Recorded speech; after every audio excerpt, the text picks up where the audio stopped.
आप सबों से जुदा नहीं हूँ, माटी का पुतला हूँ, आप सबों से जुदा नहीं हूँ, गलती होगी तो माफ करना, इंसान हूँ कोई खुदा नहीं हूँ। मेरे पास है 1 2 3 पत्रिका पुस्तक है।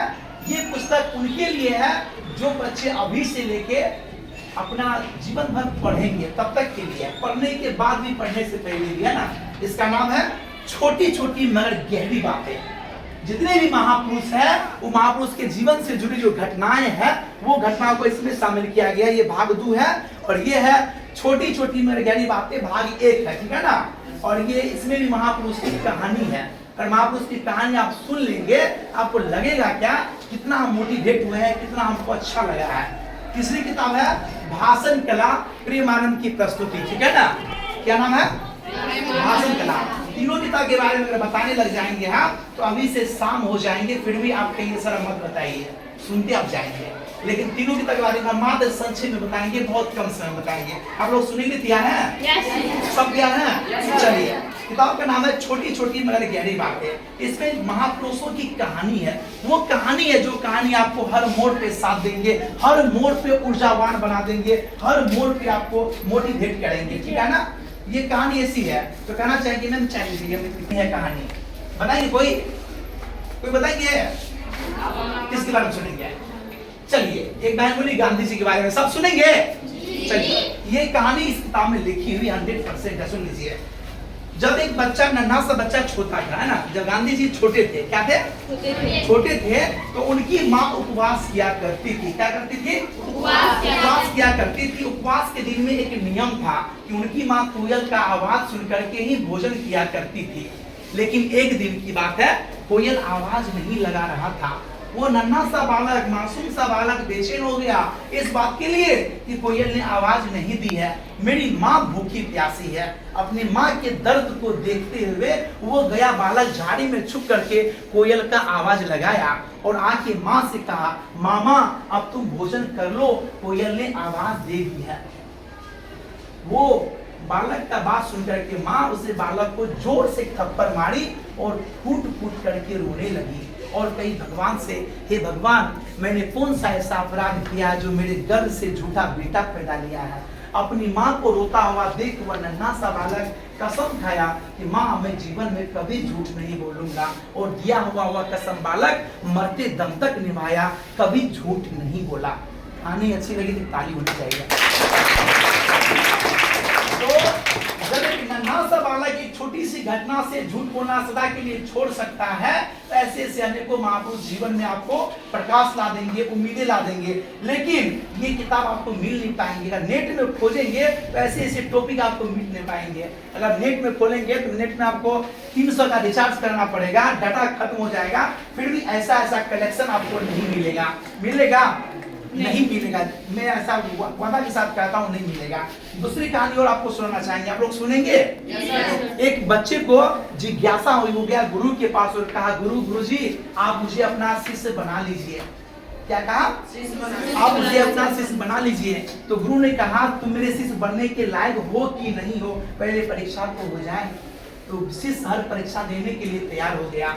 उन्होंने कहा, गुरु ने कहा शिष्य कि अगर तुम्हें कोई गाली दे दे तो तुम क्या करोगे? शिष्य का जवाब था, शिष्य का क्या जवाब था? उनका जवाब सुनने से पहले बहन से पूछेंगे, अगर तुम्हें कोई गाली दे दे तो तुम क्या करोगे? क्या करोगे? नहीं बताओ, क्या करेंगे आप? क्या करेंगे? कोई गाली दे दे तो क्या करेंगे? कोई गाली दे दे तो हमारे टीचर है तो पहले उसके पास जाएंगे और हम लोग खुद में डिस्कस नहीं करेंगे। चलिए ठीक है, बैठिए। अगर गुरु ने कहा शिष्य कि अगर तुम्हें कोई गाली दे दे तुम क्या करोगे? शिष्य का जवाब था, मैं उसे धन्यवाद दूंगा इस बात के लिए कि सिर्फ गाली ही दी है ना, मेरी पिटाई तो नहीं न की।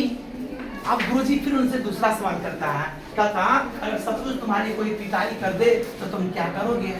तो शिष्य कहा कि फिर भी मैं उसे धन्यवाद ही दूंगा इस बात के लिए कि सिर्फ मेरी पिटाई ही की है ना, मुझे जान से तो नहीं मारा।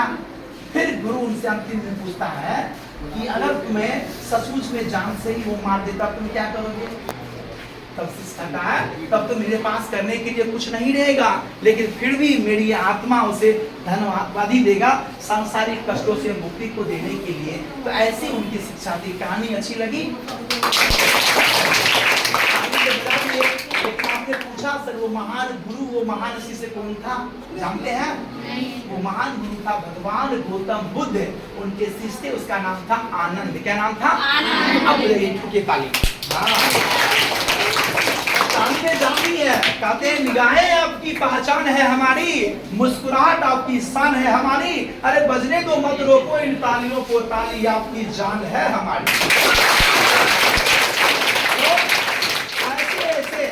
ऐसे इसमें कुल 250 की कहानी है। इसमें 1 से 6 है, इसमें 150 है। 250 प्लस कहानी है। अगर 250 कहानी सुनाने लग जाए तो आज अभी से लेकर के 24 घंटा लग जाएगा कल तक, है ना?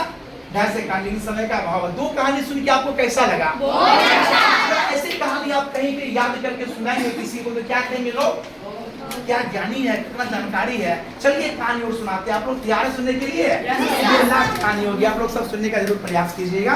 और ऐसी ऐसी कहानी हमें जो है ना ऊर्जावान देती है, हमें ताकत देती है, हमें हिम्मत देती है। इतने बच्चे में बहुत बच्चे ऐसे होंगे जो इंजीनियर बनेंगे, जो डॉक्टर बनेंगे, जो वैज्ञानिक बनेंगे, जो कलाकार बनेंगे, जो वकील बनेंगे, हर कुछ न कुछ सब बनेंगे ना। कहते आंखों में बसा है सपना, इसे बनाए रखना। अरे हमें तो फर्ज है सिर्फ याद दिलाने का, अपना लक्ष्य यूं ही टिकाए रखना।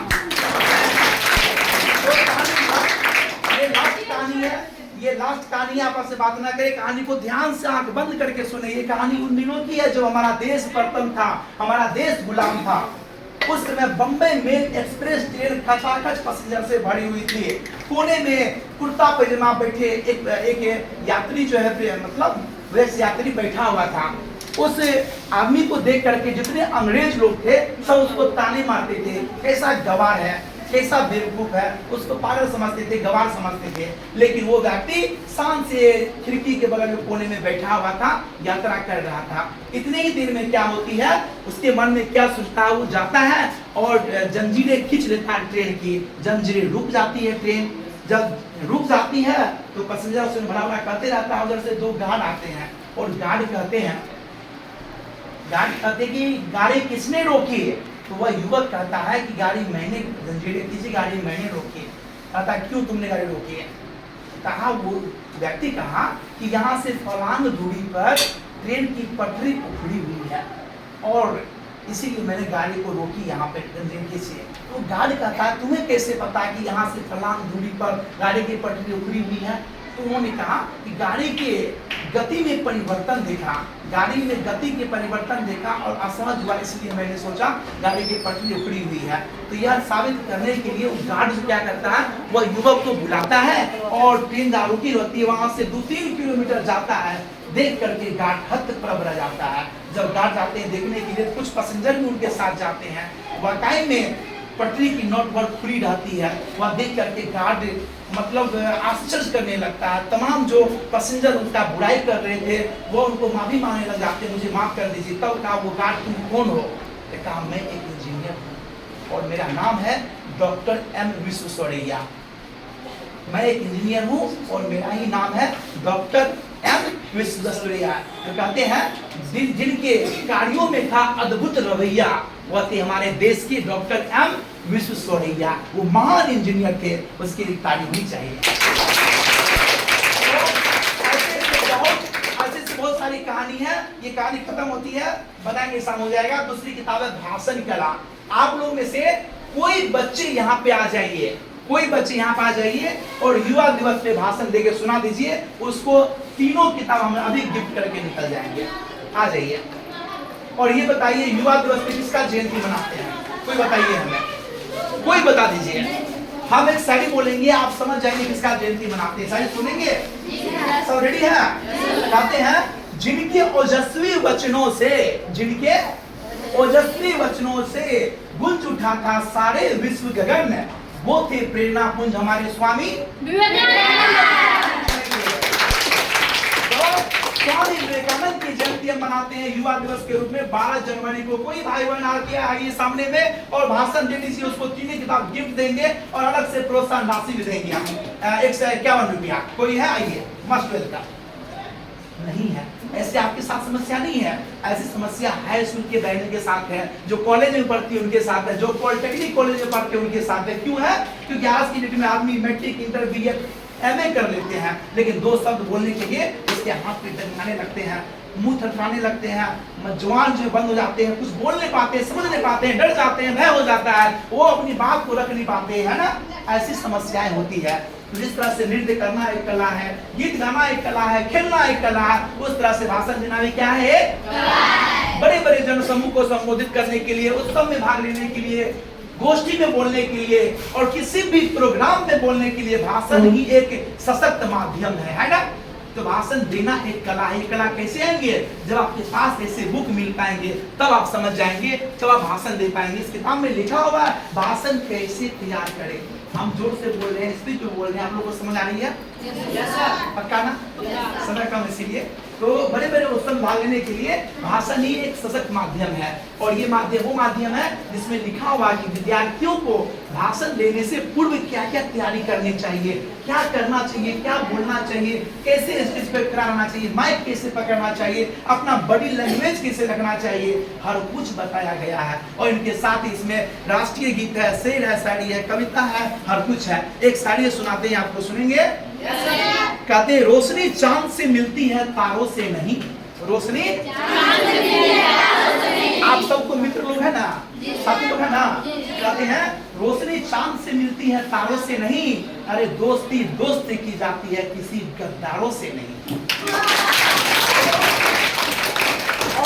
और कहते हैं शब्द सोचक बोलिए, शब्दों के ना हाथ पांव, एक शब्द दे औषधि, एक शब्द दे घाव। ये कहानी कविता है, बहुत कुछ है। मैं वादा करता हूँ अगर शाम तक बोलते रह जाए आप लोग बोलते नहीं होंगे। हम प्यारी भरी कहानी सुनाएंगे, आप लोग सुनेंगे। लेकिन मैं एक पत्रकार भी हूँ और मेरा चैनल भी है और हम लोग रिपोर्टिंग करते हैं, लेकिन समय कुछ निकाल करके आप लोग से मिलने के लिए हम आ जाते हैं ना। तो आप जाते हैं 9th क्लास बच्चों को बताने के लिए, बातें बहुत बता सकते हैं, लेकिन समय का अभाव है। जाते आते यही कहेंगे ये तीनों किताब खरीदेंगे मार्केट में। एक किताब का दाम क्या रुपये बाबू लिखा है? 25 रुपया, 20 रुपया से कम आपको नहीं मिलेगा मार्केट में, कहीं लीजिए। हमको खुद मिलता है जी। हम नहीं कहते राइटर हम लिखा है, ये किताब मेरी लिखी हुई है, लेकिन हम ये नहीं कहते मेरी किताब लिखी हुई है। हम जब जाते हैं सर 25 रुपया पड़ेगा, 20 टका पड़ेगा, तो 25 या 75 हो गया ना। लेकिन आप लोग को यह किताब मिलेगा, तीनों किताब न 75 में, न 70 में, न 65 में, न 55 में, सिर्फ 50 रुपये में ये तीनों किताब मिलेंगे। और ये किताब का पेज कितना हो गया? 32 पन्ना एक किताब में है। क्या पन्ना है? 32 पेज है। और 32 या 96 पेज हो गया। अगर 96 पेज से आप फोटो कॉपी करेंगे तो 96 पेज में कितना जाता है बोलिए? 96 में मतलब 400-450 रुपया फोटो कॉपी कराने में लग जाएगा। वो किताब आपको मिलेगा मात्र 50 रुपया में तीनों। ये हमारे संगठन की ओर से आप लोग को हम देने के लिए जा रहे हैं। तो क्या आप लोग हम उठाइए, कितने बच्चे में से कितने बच्चे ऐसे हैं जो अपने साथी को भी बता देंगे, मित्रों को भी बता देंगे किताब लेने के लिए? आप लोगों से कितने बच्चे उपयोगी किताब लेना चाहेंगे? वो आप तो कल, लेकिन आप लोग कल लीजिएगा मात्र 50 रुपये हाथ के लिए। चलिए, तो आप लोग समझना चाहेंगे? पक्का? ऐसी बात नहीं है कल आएंगे तो आप लोग ये सब पैसे मिलाएं। हाँ, और ये किताब आपको मार्केट में मिलेगा भी नहीं, मिलेगा तो अधिक दाम में मिलेगा, है ना। और हम आपके संगठन की ओर से, हाँ बोलिए, तीनों का सेट है बाबू, मात्र 50 रुपये। ये किताब आप जो है लिखा हुआ क्या है? लिखा है यह पुस्तक आप स्वयं पढ़े और कम से कम कुछ अन्य परिचितों को पढ़ाए ताकि ज्ञान का आलोक हर इंसान तक पहुंच सके, है ना। तो ये किताब हम कल जरूर लेकर के आएंगे, लेकिन हम उम्मीद करते हैं एक दिन का खाना मत खाइए, मैं कह रहा हूँ, लेकिन यह किताब जो है ना, एक किताब 10 मित्र के बराबर है और 3 किताब 30 मित्र के बराबर है। माना कि आपकी जो शिक्षिका मैडम है, ये किताब के बारे में दोस्तों आपको कहेंगी, मैम कुछ बताइए कैसा लगा सुन करके बच्चों को, क्यों ये किताब लेना चाहिए? सर सुन करके बहुत अच्छा लगा। ये किताब इसलिए लेना चाहिए क्योंकि जो हमारे महापुरुष थे उनके बारे में हम भी बहुत महापुरुष ऐसे हैं जिसके बारे में हम नहीं जानते हैं और जिसके बारे में इस बुक में लिखा हुआ है। जैसे हमारे स्वामी विवेकानंद, ये इतने बड़े महापुरुष हैं जो सिर्फ हमारे देश में ही नहीं बल्कि विदेश में भी, जहाँ अमेरिका, सभी लोग वहाँ, सभी देशों को वहाँ के जो नागरिक हैं, वहाँ के जो लोग हैं, वह देश अपने आप को बड़ा मानते हैं और वहाँ हम लोग हम लोग को बहुत छोटा मानते हैं, लेकिन वहाँ जा कर के भी क्या किए, बहुत ऊंचे दर्जा प्राप्त किए। और वहाँ से आकर के अभी भी वहाँ के लोग हम लोग को बहुत अच्छे नज़र से देखते हैं उन्हीं के कारण। इसी तरह से महात्मा गांधी थे और भी थे, सुभाष चंद्र बोस थे। अब कौन कौन से महापुरुष के बारे में इसमें दिया है उसके बारे में उतनी जानकारी नहीं है, लेकिन जो भी महापुरुष के बारे में सभी बहुत अच्छे हैं। सर चलिए, आपके जितने बच्चे हैं सब कैसा लगा किताब के बारे में जान कीजिए। तो आपके प्रिंसिपल सर हैं और प्रिंसिपल सर भी बुक देखे, इनको भी अच्छा लगा। तो कल आप लोग के बीच हम लेके आएंगे, कोई प्रेशर नहीं, कोई दबाव नहीं, स्वेच्छा से आप लोग एक ले सकते हैं एक सेट। क्योंकि मैंने पहले भी कहा कि एक दिन का खाना मत खाइए।